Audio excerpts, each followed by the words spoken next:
Commander Vexillus Krondak had conquered 73 worlds without breaking a sweat, spilling a drop of alien blood, or even missing his afternoon tea break.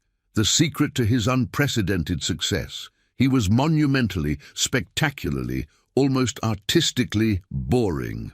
While other galactic commanders relied on flashy death rays and dramatic ultimatums, Krondak had perfected the art of bureaucratic intimidation. He would arrive at a planet, deploy his fleet in perfect geometric formation, and then fill out forms, lots of forms, in triplicate.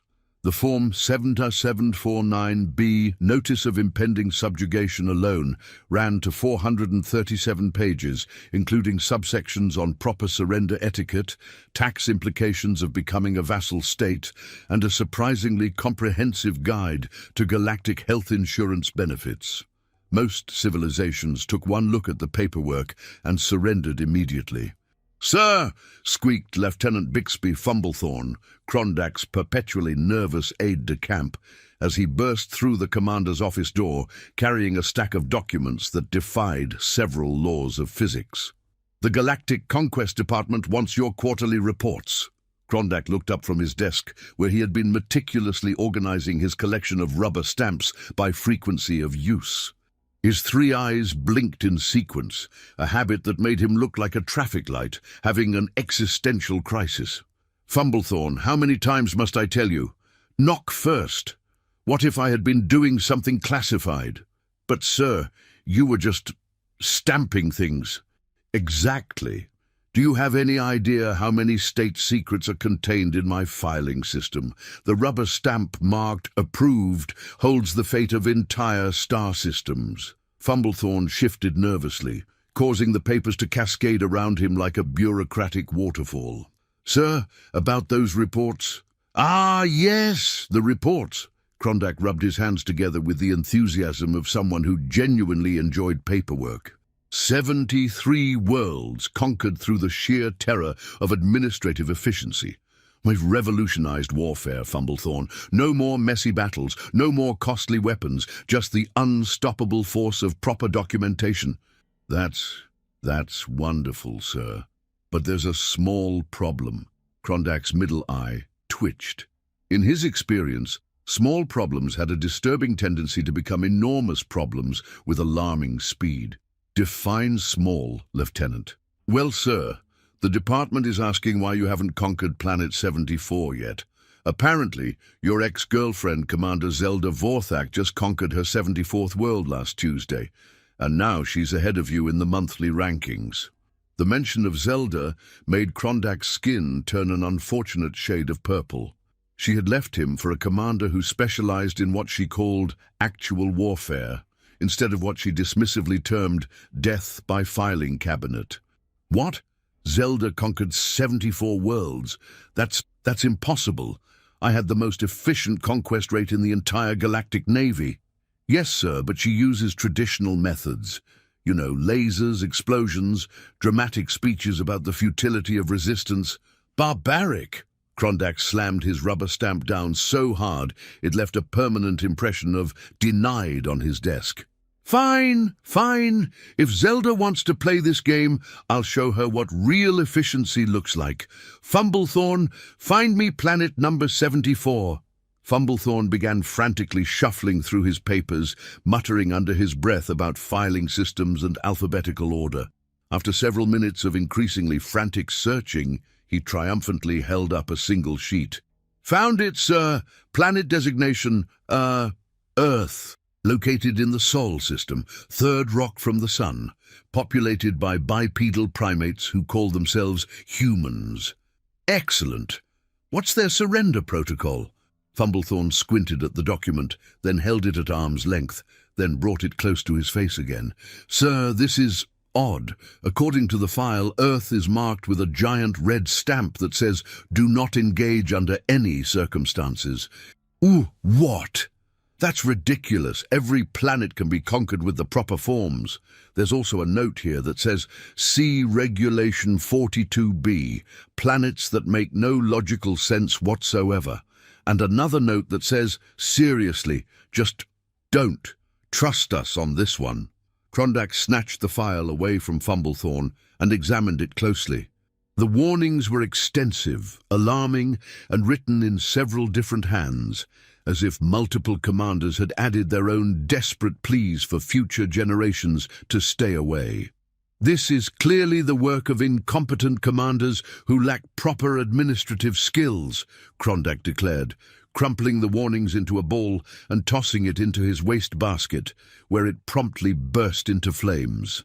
No planet can resist the awesome power of Form 7749b. But, sir, what if there's a reason for all these warnings? Fumblethorne, I have conquered worlds that communicated entirely through interpretive dance, planets where the dominant species were sentient crystals who filed lawsuits against their own shadows, and one particularly memorable civilization that had structured their entire society around the rules of an ancient board game called Monopoly. And I think I can handle a bunch of primates. Within 3 hours, Krondak had assembled what he generously called an invasion fleet. In reality, it consisted of his flagship, the GSS Bureaucratic Nightmare, 2 supply ships carrying nothing but filing cabinets and rubber stamps, and a single fighter craft piloted by Ensign Dribblebox Whimsical, whose main qualification was an ability to fly in perfectly straight lines while humming bureaucratic hymns. The Bureaucratic Nightmare was a marvel of galactic engineering, assuming one's definition of marvel included contains more filing cabinets than weapon systems. The ship's main bridge featured no fewer than 47 different types of stamps, a pneumatic tube system for document delivery that frequently exploded, and a red alert system that played soothing elevator music instead of alarms. "Course set for Earth, sir," announced Navigator Pickles McNavigation, whose real name had been lost in a tragic filing accident several years ago. "We should arrive in approximately 6 hours, assuming the navigation computer doesn't crash again." "Excellent. Fumblethorne, prepare the standard conquest package. I want Form 7749b translated into their local language, 20 copies of the Galactic Tax Code, and our most intimidating rubber stamp." "Sir, we don't actually know what their local language is." "Details, Fumblethorne. Details. I'm sure they speak something reasonable, like Galactic Standard or at least binary." "How complicated could it be?" As the Bureaucratic Nightmare lurched through hyperspace with all the grace and dignity of a filing cabinet falling down a staircase, Krondak settled into his command chair and began drafting his victory speech. This would show Zelda once and for all that administrative warfare was the future of galactic conquest. He had no way of knowing that somewhere in the depths of space, every alien who had ever encountered humans was simultaneously shuddering with inexplicable dread. The first sign that something was amiss came when they dropped out of hyperspace near Earth and immediately detected 17 different radio signals, all playing different music, broadcasting in at least 43 languages, and featuring what appeared to be advertisements for something called car insurance. "Sir," said Communications Officer Bleeps Whistlebottom, "I'm receiving multiple transmissions from the planet, but none of them make any sense whatsoever." "Define make no sense, Whistlebottom." "Well, sir, one of them appears to be a detailed discussion about whether a hot dog is a sandwich, another is broadcasting images of small furry animals doing amusing things, and there's one that's just screaming, for no apparent reason." Krondak waved dismissively. "Primitive communications, probably trying to confuse us with nonsense." "Prepare to transmit the standard surrender demand." "Sir, which frequency should I use?" "All of them. If they want to play games with multiple channels, we'll broadcast on every single one." This turned out to be the first in what would become a very long series of tactical errors. Within moments of Krondak's surrender demand being broadcast across every frequency on Earth, something unprecedented happened. Instead of panic, instead of immediate capitulation, instead of the usual terrified silence that followed his bureaucratic ultimatums, the humans did something completely unexpected. They started laughing. "Sir!" Whistlebottom's voice cracked with confusion. They're not responding with surrender documents. They're sending us pictures. Pictures of their white flags. Excellent. No, sir. Pictures of, well, it's hard to describe. One appears to be a cat wearing a hat with the words, "I can has surrender" written underneath. Another shows a drawing of our ship with cartoon eyes and the caption, "Aliens go brrr." Krondak's 3 eyes blinked in rapid succession. What? That's not how this works. Where are their diplomats, their surrender committees, their properly stamped and notarized documents of capitulation? Sir, I'm now receiving what appears to be an invitation to something called a rave. There's also several offers to sell me something called extended warranty coverage, and at least 47 messages asking if we've tried turning it off and on again. This is preposterous. They're clearly not following proper first contact protocols. Fumblethorn, what does Galactic Regulation 15C say about civilizations that respond to conquest with memes? Fumblethorn frantically rifled through his portable regulation library, a collection of books so extensive it required its own gravitational field. Sir, there doesn't appear to be any regulation covering whatever this is. Impossible! There are regulations for everything. What about Regulation 23F, covering inappropriate responses to official military demands? That only covers responses involving interpretive dance, sir. Regulation 44J, about civilizations that communicate through scent. Not applicable, sir. These appear to be visual jokes. Krondak stood up so quickly that his chair spun around 3 times and knocked over a filing cabinet full of conquest certificates. Enough. If they won't surrender properly, we'll have to show them the consequences of ignoring proper administrative procedure. What are your orders, sir? Deploy the intimidation protocol, lower our shields, power up all external lights, and broadcast our most terrifying battle hymn. Sir, our most terrifying battle hymn is the galactic anthem of proper filing procedures. Exactly. Nothing strikes fear into the heart of primitive civilizations like a good administrative anthem. The bureaucratic nightmare descended toward Earth's atmosphere, its hull blazing with lights, broadcasting a song that sounded remarkably like elevator music performed by a choir of particularly depressed accountants. Krondak stood on the bridge, arms crossed, confident that this display of power would finally convince the humans to take him seriously. What happened next would later be described by xenobiologists as the moment when the universe's sense of humor became a measurable scientific phenomenon. Instead of cowering in terror, the humans began pointing at the ship and taking pictures. Lots of pictures. Within minutes, the bureaucratic nightmare was trending on something called social media, with hashtags like alien invasion fail and das space bureaucracy. Sir! Whistlebottom's voice had reached a pitch normally reserved for emergency whistles. They're not scared. They're making more pictures, and they're asking if we accept credit cards. Credit cards? What in the name of the galactic tax code are credit cards? I don't know, sir, but they seem very enthusiastic about them. Through the view screen, Krondak could see humans gathering in open areas, not to surrender or flee, but to get better views of his ship. Some were holding signs.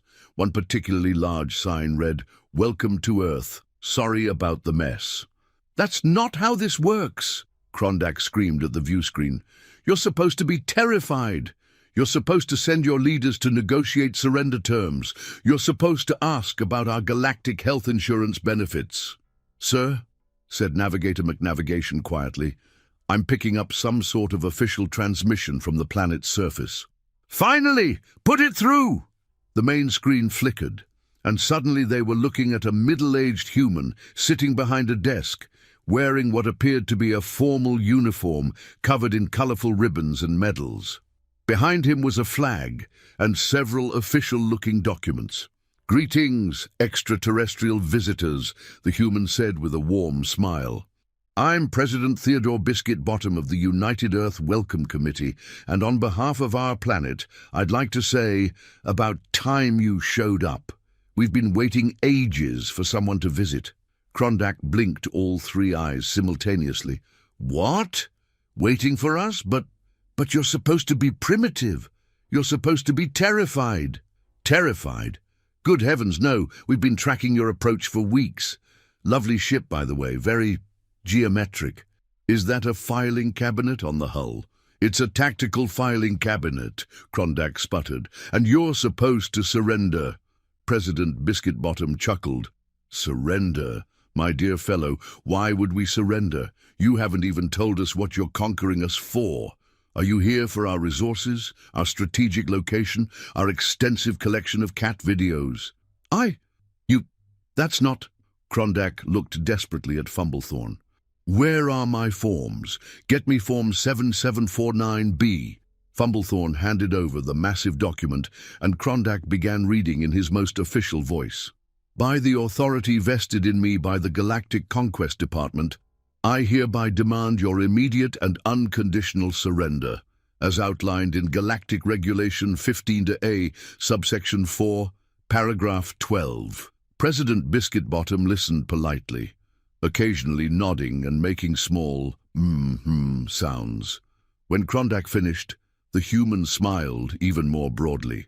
That's wonderful, absolutely wonderful, but I'm afraid we can't surrender just yet. What? Why not? Well, you see, we haven't filled out our surrender application forms yet. Do you have copies of Form 7749C, the request for conquest consideration? And we'll need at least 3 business days to process the paperwork properly. Krondak's brain made a sound remarkably similar to a computer crashing. You want to fill out forms to surrender? To me? Oh yes, we're very thorough about these things. Plus, our legal department insists on reviewing all conquest agreements before signing. Something about liability issues and workers' compensation. You understand? No, I don't understand. Nothing about this makes sense. President Biscuitbottom leaned forward conspiratorially. Between you and me, Commander, I think you might have picked the wrong planet for a quick conquest. We humans have a peculiar relationship with bureaucracy. We've elevated it to an art form. Impossible! Nobody does bureaucracy better than the Galactic Empire. Oh, I'm sure you're very good at it. But you see, we've had thousands of years to perfect the art of making simple things impossibly complicated. Why, just last week it took me 17 different forms and 4 separate committee approvals to change the toilet paper in the executive washroom. Krondak stared at the screen in growing horror. You mean you actually enjoy paperwork? Enjoy it? My dear Commander, we live for it. Some of our greatest heroes are tax accountants. We have holidays celebrating filing deadlines. We've turned form filling into a competitive sport. That's horrible. Oh, it gets worse. Wait until you meet our Department of Redundancy department. They're the ones who handle redundant departmental redundancy. Lovely people, but they do everything 3 times just to be sure. At this point, Ensign Whimsical chose the worst possible moment to interrupt. Sir, I'm detecting multiple aircraft approaching our position. Aha! Krondak spun away from the screen. Finally, their military response. Prepare for battle, you incompetent... Sir, they're not attacking. They appear to be taking pictures, and one of them has a banner that says, Earth's first intergalactic food truck. Food truck? President Biscuitbottom's voice came from behind him. Oh, that'll be Eddie's extraterrestrial eats. Marvelous fellow, Eddie. Started preparing for alien contact years ago. Makes a delightful Neptune burger, though I can't vouch for its astronomical accuracy. Krondak turned back to the screen, his purple complexion now approaching violet. This is not how conquests are supposed to work. I'm sorry, Commander, but how exactly are they supposed to work? This is our first one, you see. We're rather new to the whole being conquered business. You're supposed to be afraid. You're supposed to panic. You're supposed to immediately recognize our superior technology and surrender unconditionally. Oh, we definitely recognize your superior technology. That filing cabinet on your hull is absolutely magnificent. Is it climate-controlled? We've been having terrible problems with humidity in our government offices. It's not about the filing cabinet. No, pity. We were hoping to trade for some proper galactic office supplies. Our photocopiers are always breaking down." Lieutenant Fumblethorne appeared at Krondak's elbow, whispering urgently. "Sir, I'm detecting multiple communication satellites around the planet. I think they're broadcasting this conversation to their entire population." "What?" President Biscuitbottom nodded cheerfully. "Oh, yes. This is being live-streamed to about 4 billion people. We thought it would be rude not to share humanity's first alien contact with everyone. The ratings are through the roof. You're more popular than cat videos. Stop filming this." "I'm afraid I can't do that, Commander. Freedom of the press and all that. Very important to us humans, though if you'd like to sign a media release form, we could arrange for you to get royalties from the broadcast revenue." Krondak made a sound that can only be described as the noise a filing cabinet makes when it falls down a flight of stairs filled with rubber stamps. "Sir," Navigator McNavigation said quietly, "perhaps we should consider withdrawing and regrouping." "Absolutely not. I did not come this far to be defeated by a planet full of bureaucracy enthusiasts. There has to be a way to conquer these people." "Well," President Biscuitbottom said thoughtfully, "if you're really determined to conquer us, I suppose we could arrange something, but it would have to go through proper channels." "What proper channels?" "Oh, the usual. You'd need to file a conquest permit application with our Department of Extraterrestrial Affairs, get environmental impact assessments for any planned orbital bombardments, submit your fleet specifications to our Space Traffic Control Authority, and of course pass our Alien Commander Competency Examination." "Competency examination?" "Standard procedure, I'm afraid. Can't have just anyone conquering Earth. We have standards to maintain." Krondak looked around his bridge at his crew, all of whom were staring at him with expressions of barely controlled panic mixed with fascination. This was rapidly becoming the most bizarre situation any of them had ever encountered. "Fine," Krondak said through gritted teeth. "Fine. What does this examination involve?" "Oh, the usual things. Basic galactic law, proper invasion etiquette, a written essay on your plans for post-conquest governance, and a practical demonstration of your ability to work with our existing bureaucratic systems." "How long does this examination take?" "Well, there's usually a 6-month waiting period for applications. Then the examination itself takes about 3 days, and results are typically available within 4 to 6 weeks, assuming no appeals are filed." 6 months? "I'm afraid so. Government efficiency, you understand. Though if you're in a hurry, we do offer an express conquest service for an additional fee." "Express conquest service?" "Oh yes, for just triple the standard processing fee, we can expedite your application and have you conquering us in as little as 3 months. Krondak's left eye began twitching uncontrollably. "You want me to pay you to let me conquer you?" "Well, conquest is a service, isn't it? And all services have associated costs. Processing fees, administrative overhead, insurance, liability coverage, it all adds up." "This is insane." "Is it? I mean, you're asking us to completely restructure our entire civilization, accept foreign rule, and abandon our way of life. That's quite a big ask, really. The least you could do is cover the paperwork costs." At this point, Communications Officer Whistlebottom made a sound like a small animal in distress. "Sir, I'm receiving thousands of messages from the planet. They appear to be job applications." "Job applications?" President Biscuitbottom brightened considerably. "Oh, marvelous. Are you hiring? We have quite a few people who would be interested in working for a galactic empire. Excellent benefits, I assume? Dental coverage? Retirement plans? This..." Krondak sat down heavily in his command chair, which promptly collapsed under the weight of his confusion. "What is wrong with you people?" "Wrong with us? Nothing at all. We're just trying to make the best of an unusual situation. After all, it's not every day that aliens show up wanting to conquer us. We thought we should at least be polite about it." "Polite? You're supposed to be terrified." Terrified of what? You seem like perfectly reasonable beings. A bit obsessed with paperwork, perhaps, but then again, so are we. I think we could find a lot of common ground. A common ground. I'm trying to conquer you. Yes, and we appreciate the effort, we really do, but conquest is such an ugly word, don't you think? We prefer hostile takeover or aggressive merger. Sounds much more civilized. Krondak stood up again, stepped on the wreckage of his chair, stumbled, and fell over a filing cabinet.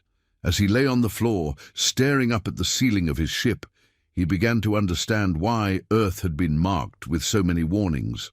"Sir?" Fumblethorne knelt beside him. "Are you all right?" "Fumblethorne," Krondak said quietly, "I think I'm beginning to understand why no one has ever successfully conquered this planet." "Why's that, sir?" "Because they're completely, utterly, and fundamentally impossible to conquer. They've turned the entire concept of conquest into a bureaucratic nightmare. They're more bureaucratic than we are." Is that even possible, sir?" "Apparently so, Fumblethorne, apparently so." President Biscuit-Bottom's voice came from the speakers above them. "Commander, are you still there? I've got the forms you'll need to begin the conquest application process. There are only 473 of them, and most are fairly straightforward. Though I should warn you, Form 15J requires notarization by a certified intergalactic notary public, and there's currently a 3-month wait for appointments." Krondak closed his eyes and tried to imagine explaining this to Zelda. "How do you tell your ex-girlfriend that you failed to conquer a planet because they had asked you to fill out forms to do it? How do you explain that the humans had somehow out-bureaucratized the galactic empire itself?" "Sir?" Navigator McNavigation said hesitantly, "Incoming transmission from Galactic Command." "Don't answer it." "Sir, it's marked urgent. Something about your conquest quota and Commander Zelda Vorthak's recent promotion to Grand Admiral." Krondak sat up so fast he hit his head on the filing cabinet. "Grand Admiral! She got promoted to Grand Admiral." "Yes, sir. The message says she conquered her 75th planet this morning. Apparently it surrendered after she showed them a particularly impressive explosion." "Of course it did. That's how conquest is supposed to work," President Biscuit-Bottom's voice interrupted. "Commander, I couldn't help but overhear. Did someone say Grand Admiral? How exciting. We'd love to meet her. Do you think she'd be interested in filling out a diplomatic visitation request form?" "No!" But it was too late. The idea had been planted, and Krondak could already see the future with horrible clarity. Zelda would come to Earth expecting a simple conquest, and instead would find herself trapped in an endless maze of forms, applications, and bureaucratic procedures. She would probably end up as trapped as he was, and then they would both be stuck here, filing paperwork for the rest of their lives. Actually, that didn't sound entirely terrible. At least they'd be together. "Fumblethorne," Krondak said slowly, "get me those forms." "Sir?" "The conquest application forms. All of them." "But, sir, there are 473. "I know how many there are. Just get them, and get me a good pen. If I'm going to be conquered by bureaucracy, I'm going to do it properly." President Biscuit-Bottom clapped his hands together delightedly. "Excellent. I'll have my assistant, Mrs. Pemberton, send over the complete package. Fair warning, though. Her handwriting is absolutely terrible, so if you have any questions about the forms, don't hesitate to ask." "This is really happening," Krondak muttered to himself. "I'm really going to fill out 473 forms to conquer a planet." "Oh, Commander," President Biscuit-Bottom added cheerfully, "I should mention that those are just the preliminary forms. Once those are approved, there's a whole secondary set for the actual conquest process. Much more detailed, of course." "How many forms in the secondary set?" "Only about 800 or so. Give or take a few dozen." Krondak looked around his bridge, at his crew of dedicated bureaucrats, at his ship full of filing cabinets and rubber stamps, at the view screen showing a planet full of humans who were apparently even more obsessed with paperwork than he was. And then, for the first time in his long military career, Commander Vexillus Krondak began to laugh. It started as a small chuckle, then grew into a full-bodied laugh, then escalated into the kind of maniacal cackling that usually indicates someone has finally snapped completely. His crew watched in fascination as their commander laughed himself into hysterics, tears streaming from all three eyes. "Sir?" Fumblethorne asked nervously. "Are you having some sort of breakdown?" "Breakdown?" Crondac wiped his eyes and grinned broadly. "Fumblethorne, I think I'm having a breakthrough. Don't you see? We haven't failed at all. We've found our people. We've discovered a civilization that appreciates proper administrative procedure. We've found paradise." "Paradise, sir?" "A world where bureaucracy is not just accepted, but celebrated. Where forms are not obstacles, but opportunities. Where proper filing is not a chore, but a calling." President Biscuitbottom nodded approvingly from the screen. "Now you're getting the hang of it, Commander. Welcome to Earth, where we've turned red tape into an art form." "I have a proposal," Crondac announced to the screen. "Instead of conquest, what would you say to partnership?" "Partnership, how intriguing. What did you have in mind?" "A cultural exchange program. We teach you advanced galactic bureaucracy, and you teach us your obviously superior techniques for making simple processes impossibly complicated."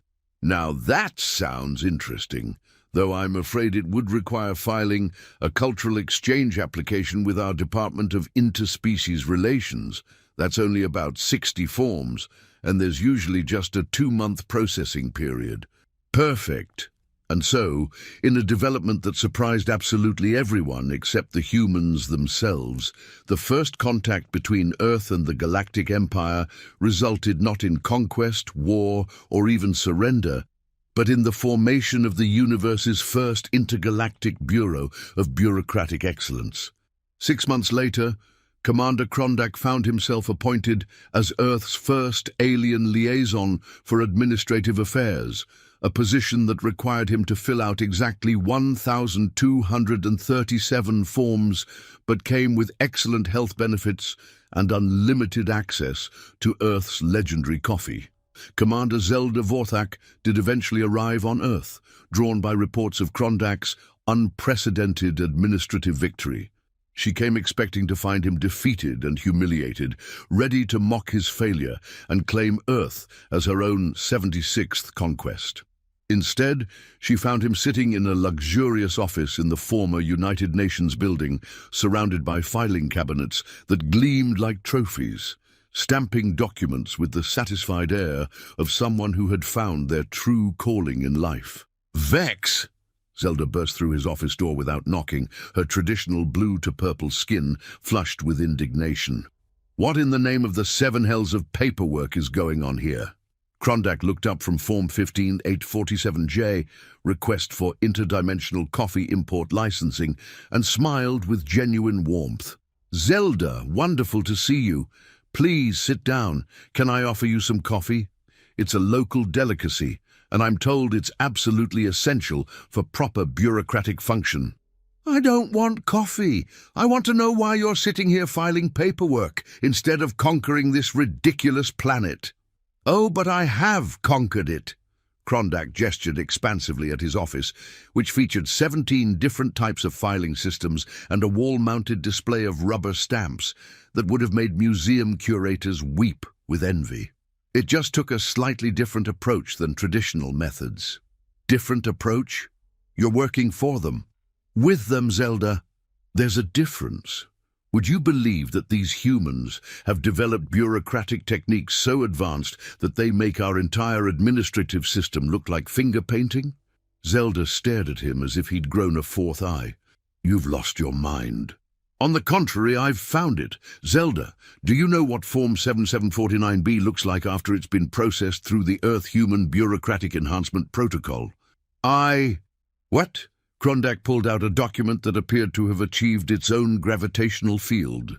1,700 pages. 1,700. They've taken our simple conquest form and turned it into a masterpiece of administrative complexity.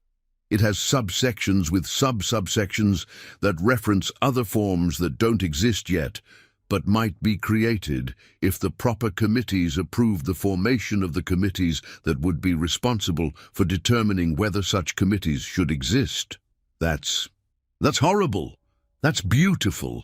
Zelda, they've elevated bureaucracy to a level I never thought possible. They have forms for filling out forms. They have committees that meet to decide when other committees should meet. They have an entire department whose only job is to determine whether other departments are necessary. Zelda sat down heavily in the chair across from his desk, her complexion cycling through several shades of purple. But what about conquest? What about the glory of battle? What about showing these primitives the superiority of the galactic empire? Oh, we're doing that, just in a much more sophisticated way. Instead of crude displays of military might, we're demonstrating the awesome power of proper administrative procedure. Instead of terrifying them with weapons, we're inspiring them with the beauty of well-organized filing systems. You're insane. I'm efficient. Zelda, do you know how much resources we waste on traditional conquest? The fuel costs alone for orbital bombardment could fund 17 different filing system upgrades. And the paperwork afterward, cleaning up after explosions, requires enormous amounts of documentation. But we're warriors. We're supposed to strike fear into the hearts of our enemies. And we do. You should see how the humans react when they receive a properly completed Form 2247X. Last week, President Biscuitbottom actually wept when he saw our standardized triplicate carbon copy system. Zelda stared at him for a long moment, then slowly shook her head. They've brainwashed you. These humans have somehow turned you into what I was always meant to be, Krondak finished softly. Zelda, for the first time in my career, I'm truly happy. I wake up each morning excited about the day's paperwork. I go to sleep each night dreaming about new filing possibilities. I've found my purpose. Your purpose is to conquer worlds for the glory of the Empire. And I have. I've conquered the most unconquerable world in the galaxy. Not through force, not through fear, but through the irresistible power of administrative excellence. At that moment, Mrs. Pemberton knocked on the door and entered carrying a stack of documents that defied several laws of physics. Commander Krondak, I have the completed applications for the Intergalactic Bureaucratic Exchange Program. We've received requests from 47 different planets, 12 space stations, and something that appears to be a sentient nebula. A sentient nebula? Zelda asked weakly. Oh, yes, Mrs. Pemberton beamed. Quite enthusiastic about proper documentation procedures, actually, though it did take us 3 weeks to figure out how to get it to sign the forms. Turns out you need special cosmic ink. Krondak turned to Zelda with barely contained excitement. You see, proof of our success, word of our administrative achievements is spreading across the galaxy. Zelda looked at the mountain of paperwork, then at Krondak's glowing expression, then at Mrs. Pemberton, who was somehow balancing documents that appeared to weigh more than a small moon. This is insane, she whispered. This is revolutionary, Krondak corrected. Zelda, I want you to meet Dr. Reginald Papersworth, Earth's Minister of Administrative Affairs. He's developed techniques that make our most complex forms look like children's drawings. Before Zelda could protest, Krondak pressed a button on his desk and spoke into the intercom. Dr. Papersworth, could you please come to my office?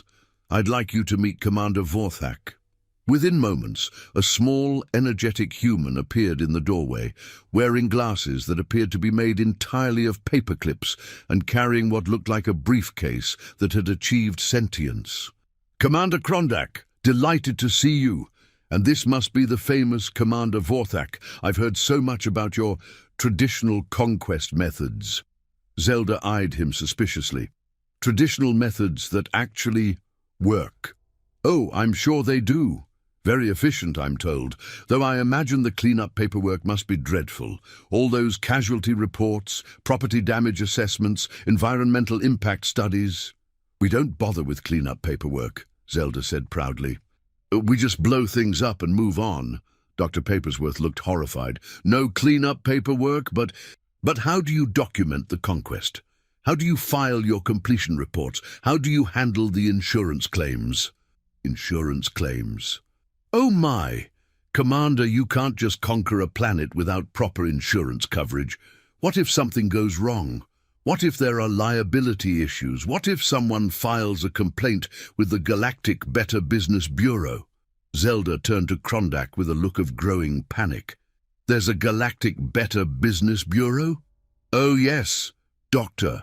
Papersworth pulled out a form that appeared to be printed on paper made from crystallized bureaucracy. Form 4582Z, Notice of Intent to File a Complaint Regarding Unsatisfactory Conquest Services. Very important document. I helped design it myself. You helped design complaint forms for Conquest? Of course, proper conquest requires proper oversight. You can't just go around conquering planets willy-nilly without appropriate regulatory frameworks. Zelda sat down again, her complexion now approaching a shade of purple that had no name in any known language. Regulatory frameworks for conquest. Absolutely. We've developed a comprehensive system for ensuring that all interplanetary military actions meet strict quality standards. Why, just last month we had to reject 3 different conquest applications because they failed to include proper environmental impact assessments. You rejected conquest applications. Krondak leaned forward eagerly. It's brilliant, Zelda. They've turned conquest into a regulated industry, complete with licensing requirements, quality control standards, and customer satisfaction surveys. Customer satisfaction surveys for conquest victims. Exactly. It's all about ensuring positive post-conquest experiences for both the conquerors and the conquered. Very forward-thinking. Dr. Papersworth nodded enthusiastically. We've found that traditional conquest methods often lead to unhappy conquered populations, which results in rebellions, administrative headaches, and poor reviews on Galactic Yelp. Galactic Yelp? Oh yes, it's a review platform for interstellar services. Your current conquest rating is quite poor, I'm afraid. Lots of complaints about excessive explosions and inadequate post-conquest customer service. Zelda made a sound like a filing cabinet having an existential crisis. This is impossible. This can't be real. Oh, it's quite real, Mrs. Pemberton chimed in. In fact, we've prepared a complete conquest quality improvement package for you. It includes a detailed analysis of your current methods, suggestions for improvement, and a comprehensive training program in modern administrative warfare techniques. How many forms is that? Only about 1,200, though there are several optional supplements that might be useful. The Advanced Bureaucratic Intimidation course is particularly popular. Zelda looked around the room at the 3 humans, all beaming at her with the enthusiasm of people who genuinely believed that paperwork was the highest form of human achievement, and at Krondak, who was nodding along with evident delight. I need air, she said quietly. Oh, there's a form for that, Dr. Papersworth announced. Form 892F, request for temporary atmospheric relief due to administrative overwhelm. Very common among newcomers to advanced bureaucratic systems. Stop! Zelda stood up so quickly that several filing cabinets rattled. Just stop! This is madness! Pure, undiluted madness! Actually, Mrs. Pemberton said thoughtfully, there's also a form for that. Form 1567Q, Declaration of Administrative-Induced Temporary Insanity. Though you'll need 3 character witnesses and a notarized statement from a licensed bureaucratic psychiatrist. Zelda stared at her, then began to laugh. It started as a small giggle, then grew into full-bodied laughter, then escalated into the kind of hysterical cackling that usually indicated someone had encountered something so absurd that their brain had simply given up trying to process it. Character witnesses, she gasped between fits of laughter, for temporary insanity caused by paperwork. Well, yes, Mrs. Pemberton said, looking slightly concerned. We have to maintain proper documentation standards, even for mental health issues. Of course you do, Zelda wiped tears from her eyes. Of course you do, because why would anything on this ridiculous planet make sense? Krondak watched his ex-girlfriend's breakdown with growing concern, but also with a strange sense of hope. He recognized the signs. This was exactly how he had felt when he first encountered Earth's bureaucratic systems.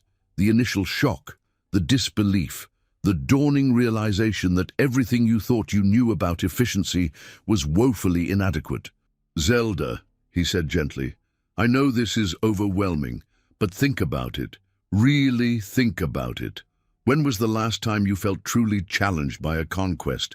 When was the last time you encountered a civilization that could match your skills? Zelda stopped laughing and looked at him. What are you saying? I'm saying that these humans have done something no other species in the galaxy has managed to do. They've created a system so complex, so beautifully, insanely complicated, that it makes our most advanced military strategies look like children's games. That's not a good thing, isn't it? Zelda, you've conquered 75 worlds using the same basic approach every time. Show up, make threats, blow things up if necessary, accept surrender, file completion paperwork, move on. Where's the challenge in that? Where's the art? Zelda opened her mouth to argue, then closed it again. He had a point. Her recent conquests had been routine, predictable, almost boring. But this, Krondak gestured at the room full of forms and filing cabinets, this is a puzzle that could take years to fully understand. A challenge worthy of the galaxy's most accomplished commanders. Dr. Papersworth nodded approvingly. Oh yes, our bureaucratic systems are quite sophisticated. We've been refining them for centuries. Some of our most complex administrative procedures are so intricate that we've had to develop special training programs just to teach people how to begin understanding them. You have training programs for understanding paperwork? Of course. The Basic Introduction to Intermediate Form Completion Procedures course runs for 6 months and covers only the fundamentals. The Advanced Theoretical Applications of Practical Administrative Philosophy program takes 2 years and requires a thesis defense. A thesis defense for paperwork. Well, for the philosophy of paperwork. Very different field of study. Zelda sat down again, more slowly this time. There's a philosophy of paperwork. Oh my, yes. Quite a rich field, actually. Professor Stampsalot down at the university has written 17 books on the subject. Her latest work, The Existential Meaning of Form, 42b, a postmodern analysis of administrative transcendence, is considered a masterpiece. Administrative transcendence. The idea that proper paperwork can elevate the human spirit to higher planes of existence. Fascinating stuff, really. Zelda looked at Krondak. They have universities that teach paperwork philosophy. They have entire academic departments dedicated to it, Krondak confirmed. Zelda, this is the most intellectually advanced civilization I've ever encountered. They're insane. They're brilliant. Those are not mutually exclusive concepts, Mrs. Pemberton observed helpfully. In fact, there's a form for that too. Form 3492G, Acknowledgement of Simultaneous Brilliance and Insanity in Administrative Systems. Zelda stared at her for a long moment, then turned back to Krondak. Vex, I came here to rescue you from what I thought was a humiliating defeat. Instead, I find you happy. Actually, genuinely happy. For the first time in decades, yes. And you really believe this is better than traditional conquest? Zelda, in 6 months, I've accomplished more here than in 6 years of military campaigns. We've established diplomatic relations with 47 different worlds, created the galaxy's first standardized bureaucratic protocols, and developed administrative techniques that are being studied by civilizations across 3 different star systems. And how many worlds have you actually conquered? Krondak smiled. All of them. What? Every single planet that has joined our bureaucratic exchange program has effectively been conquered. They've all agreed to adopt our administrative standards, follow our procedural guidelines, and report to our central authority. The only difference is that they asked us to conquer them." Zelda blinked. "They asked?" "Oh, yes," Dr. Papersworth confirmed. "Once word got out about our revolutionary bureaucratic techniques, we had requests pouring in from across the galaxy.